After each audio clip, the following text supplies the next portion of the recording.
Who are you and what do you do? My name is Julian Halls and I'm Director of Coaching of Men's Hockey at Holcombe Hockey Club.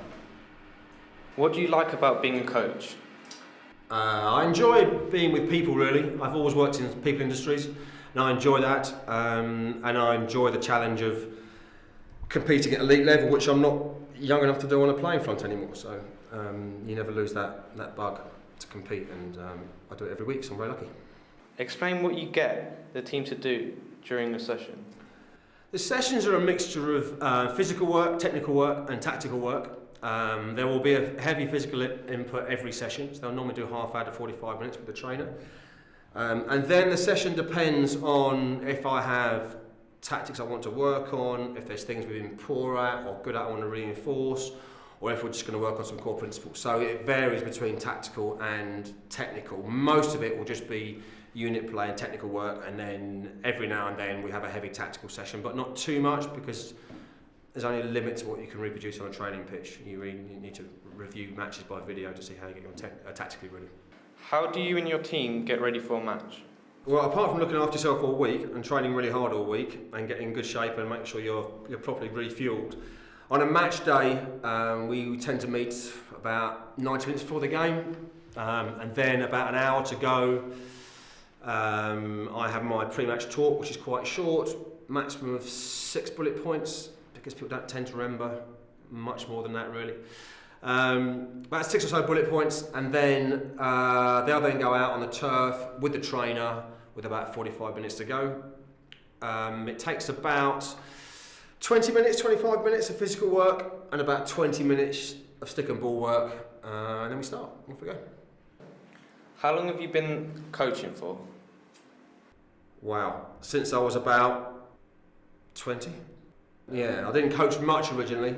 I did because I mostly played, but I learned to coach. I did bits and bobs of coaching. It's only since I stopped competing internationally that I've been coaching a lot more, which is basically since the Olympics in 2000. I've been coaching properly. What got you into hockey? My dad played. My dad played hockey, and we didn't do it much at school, but I've had hockey stick ever since I could walk.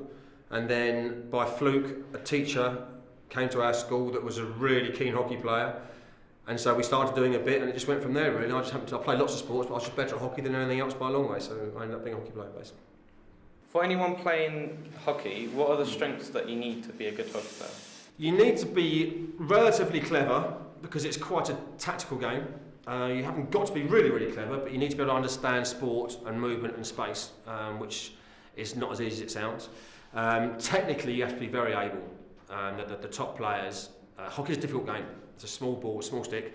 It's extremely fast, and if you're not technically adept, you will struggle. And then you need to be supremely fit. If you look in record books for multifaceted sports like football, rugby, hockey, basketball, the greatest all-round fitness in fitness testing is with hockey players, because they cover so much of the pitch so fast, so repeatedly. It's an incredibly difficult game. So it's not easy to be very good. You haven't got to have all those perfectly, but it's not easy to be very good. But hockey players are supreme athletes, and I've got guys here who been to the Olympic Games a load of times, and they are quite something really.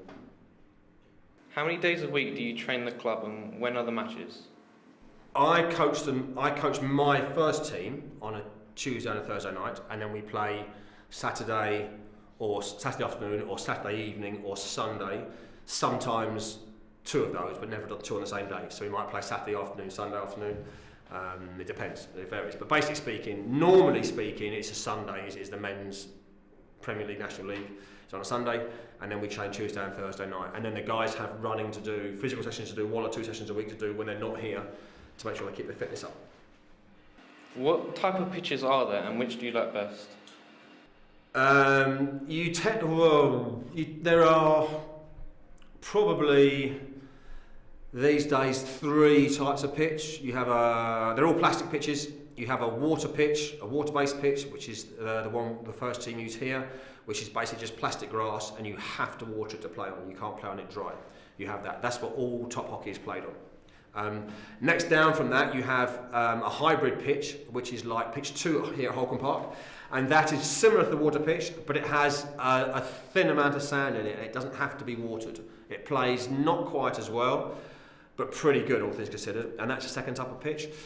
The third type of pitch, which you don't see many of these days, is a sand dress pitch, which is similar to a hybrid, but it has a lot more sand on it. You can see the sand, which you can't see on a hybrid pitch, and they're very, very durable, pretty lifeless, bit cheaper, and lots of clubs and schools have those because they're just very, very cost effective. They take next to no maintenance.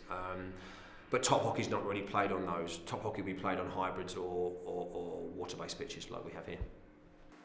Tell me about your history in hockey.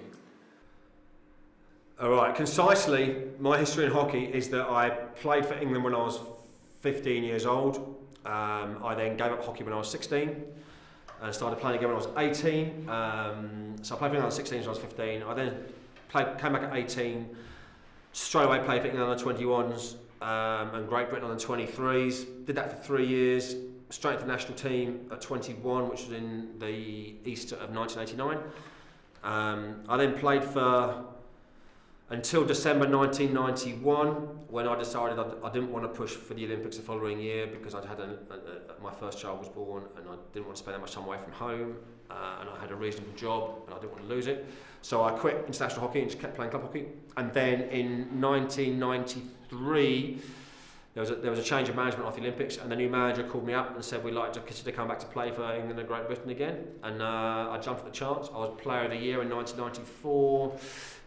Made the world selection in 1994, and then just kept playing till 2000, really, when I got too old and sort of stopped, really.